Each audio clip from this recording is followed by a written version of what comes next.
బాబ్బా ఏం దొంగలండి. ఎప్పుడు ఎట్లా ఎవరింట్లో చొరబడుతున్నారో ఏం అర్థం కావడంలే, ఎవరిని ఎట్లా బెదిరిస్తున్నారో అర్థం కావడంలే. దొంగల పేరు వింటేనే వణుకు పుడుతుందండి. ఇన్ని రోజులు తాళాలు వేసిన ఇళ్లలోనే దొంగతనాలు చేసే దొంగలను చూసినాం, కానీ ఇప్పుడు ఇంట్లో ఉన్నా కానీ కాలింగ్ బెల్ కొట్టి మరి దొరతనంగా దొంగతనం చేస్తున్నారు. కావాలంటే చూడండి. ఇన్నొద్దులు దొంగలంటే ఇంటికి తాళం పెట్టున్నది చూసి తాళాలు వలగొట్టి ఇండ్లలో పడేటోళ్ళు ఉండే.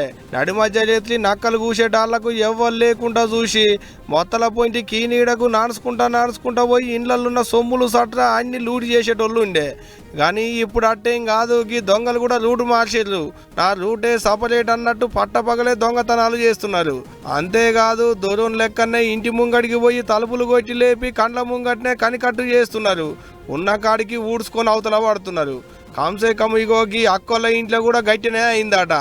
ఏమైందో చెప్పక్క నువ్వే. ఇక బంగారం క్లీన్ చేసేది ఉందండి అంటే లేదండి, మేము అసలు క్లీన్ చేయించుకోము, మొన్నే కొత్తది చేయించుకున్నాము, ఏమొద్దు అనేసి అంటే లేదండి ఒక్కసారి చూడండి, ఒకసారి ఈరోజు శుక్రవారం మేము తీయమండి మంగళసూత్రంగా తీయము అనేసి అంటే లేదు ఒకసారి చూడండి అంటే ఇంకా లోపల ఉండే చైన్ మా ఆయన ముందరే ఉండింది అన్నమాట. హీరోలో బట్టల దగ్గర కబోర్డ్ ఉంటే అది తీసుకుని వచ్చి చూపించాను. దాన్ని వేసి ఉడికించండి అన్నాడు 10 నిమిషాలు. నాకు ఇంక అక్కడి నుంచి మాట రావడం లేదు, మాట్లాడాలి ఇంకా వాళ్ళు చెప్పినట్టు వింటున్నాను. అంటే నేను లోపల నుంచి తీసుకుని వచ్చి ఇచ్చేటట్టు వాళ్ళు చేసినారు అట్లా.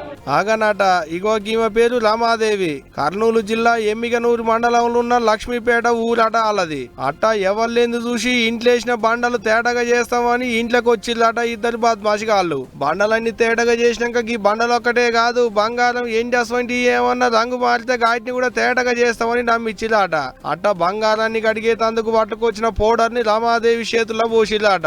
ఇంకేముంది, పౌడర్ వాసన తగలంగానే రమాదేవి మత్తొచ్చి మూలకు పడ్డది. అట్ట సోయి లేకుండా మూలకు పడ్డాక ఆమె మెడలున్న 4 తులాల బంగారం, మంగళసూత్రం, తులం షైన్ ఎత్తుకుని అవతల పడ్డదట. అట్ట ఆడోళ్ళొక్కలే ఒంటరిగా ఉన్న ఇండ్లలోనే పడుతున్నారట ఇట బద్మాషిగాళ్ళు. ఇంకేముంది, సోయి వచ్చినాక చూసి లాభో దిబోమని మొత్తుకుంటా పోలీసు వాళ్ళకు ఫిర్యాదైంది రమాదేవి అక్క. చేతులు కాలినాక ఆకులు పట్టుకున్నట్టు అంత అయిపోయినాక వాళ్ళు మాత్రం ఏం చేస్తారు, కేసులు రాసుకొని బడివేగాళ్ళని దోలాడే పనిలో పడ్డారు. కానీ చూడు ఎట్ట తయారయ్యేకి దొంగ బద్మాషిగాళ్ళు నమ్మిచ్చి తడిగుడ్డతో గొంతు కోసులంటే గీదే కదా. చూడాలి మరి గాళ్ళు ఎట్లా దొరుకుతారు, పోలీసులు ఎట్లా పట్టుకుంటారో, గా సొమ్ము ఎవరికి కూడా ఉందో అనేది రేపు